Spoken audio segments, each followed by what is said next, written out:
Baik, terima kasih pemirsa masih bersama kami dalam catatan akhir pekan TVMU, dan tadi juga sudah membahas sedikit mengenai dukungan yang telah dilakukan oleh Muhammadiyah kepada saudara kita di Palestina, dan tentunya juga sudah banyak sekali hal-hal yang telah dilakukan oleh Muhammadiyah terutama di bidang kemanusiaan dan pendidikan yang sudah disampaikan oleh Prof. Dadang Kahmat MSI. Dan kita lanjutkan mengenai Prof, tadi kan Prof juga sudah sampaikan bahwa pimpinan pusat Muhammadiyah sangat mendukung bagaimana sikap Kementerian Luar Negeri yang telah menolak normalisasi hubungan Indonesia dengan Israel. Boleh disampaikan kembali Prof bagaimana gagasan dari pimpinan pusat Muhammadiyah? Ya, jadi saya dengan Pak Ketum sama sependapat bahwa kita karena Undang-Undang Dasar kita atau dalam pembukaan Undang-Undang Dasar kita disebutkan bahwa kita adalah anti penjajahan. Penjajahan di muka bumi harus dihapuskan.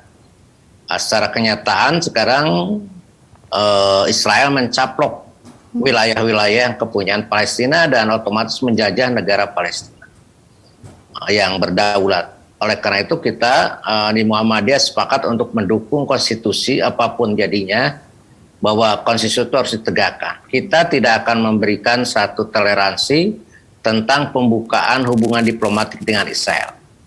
Jadi kenapa harus dengan Israel? Israel itu kan negara yang tidak begitu berarti ya bagi konstelasi ekonomi maupun politik ya bagi Indonesia. Oleh karena itu menurut saya kita harus tetap seperti itu, dan katanya memang ada di belakang kita orang-orang bermain untuk untuk menjalin hubungan diplomatik dengan Israel. Saya tahu beberapa dari penerbitan Jerusalem Post juga disebutkan ada tokoh dari pejabat negara Indonesia, bukan Bu Menlu tapi yang lain, yang pernah mengadakan kontak dengan itu kan cukup disayangkan oleh kita ya, cukup disayangkan karena itu akan membuat rakyat Indonesia merasa karena kita sudah diketahui bahwa kita ini masyarakat Indonesia mendukung penuh terhadap kemerdekaan Palestina. Baik Prof. Tadi Prof sampaikan bahwa Muhammadiyah juga telah membantu begitu kontribusi untuk saudara kita di Palestina juga sudah puluhan tahun begitu ya Prof. Nah berarti apakah ada juga program jangka pendek dan jangka panjang berikutnya Prof dari Muhammadiyah?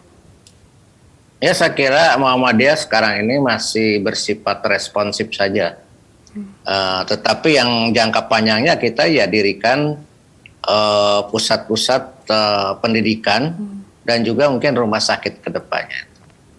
Dua hal ini akan kita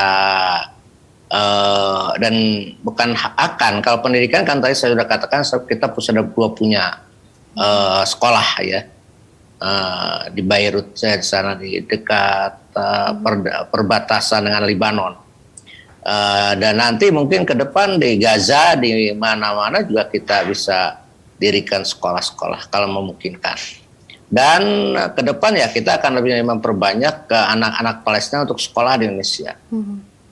Saya tahu waktu bulan Ramadan yang lalu itu banyak hafiz-hafiz dari Palestina yang kita tempatkan di Masjid Muhammadiyah untuk memimpin sholat taraweh dan dakwah ya pakai bahasa Arab tentunya di beberapa masjid, dan mereka terdiri beberapa hafiz dan ulama-ulama yang masih muda ya, dari Palestina, dan pulangnya kita bekali dengan bekal-bekal.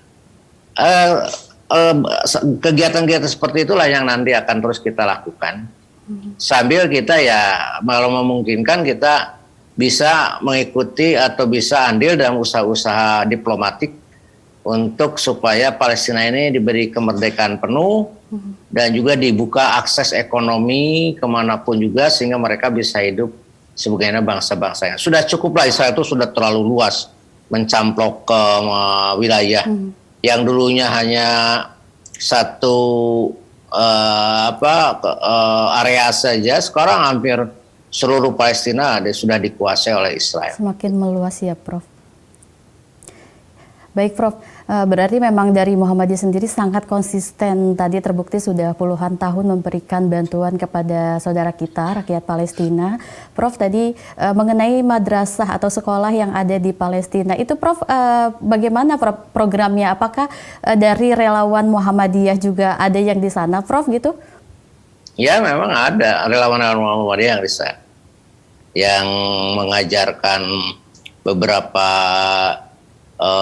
materi ya sana, seperti tentang hal-hal yang berkenaan dengan kebutuhan-kebutuhan keilmuan yang tidak ada di sana, seperti matematika ataupun tapak suci sudah diajarkan, dan itu mendapatkan sambutan yang luar biasa adanya tapak suci itu, Putra Muhammadiyah atau Pencaksilat tapak suci Muhammadiyah.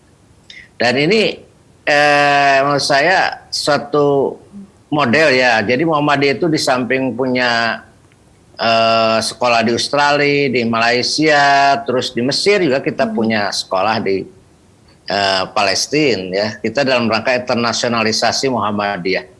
Jadi menduniakan Muhammadiyah supaya Muhammadiyah itu tidak hanya di negeri kita, juga di seluruh. Jadi ideologi Islam berkemajuan itu tidak hanya menjadi ideologi masyarakat Indonesia, tapi harus menjadi ideologi masyarakat umum, masyarakat dunia, yaitu Islam yang membawa kemajuan kehidupan yang sekarang ini yang dinanti oleh dunia. Oleh karena itu kita melalui pendirian sekolah-sekolah dulu ya, di Australia, di Mesir, TK, lalu sekarang di Gaza atau di Palestina, terus kita nanti buka lagi di tempat-tempat lain.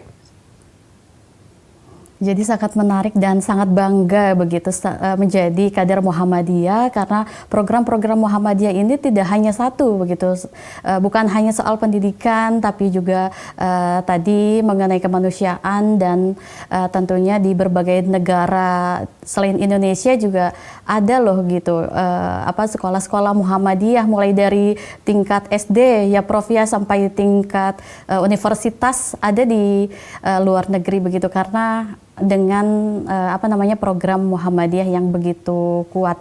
Prof, nanti kita lanjutkan kembali mengenai dukungan Muhammadiyah untuk Palestina di segmen berikutnya. Tetaplah bersama kami pemirsa dalam catatan akhir pekan TV-mu.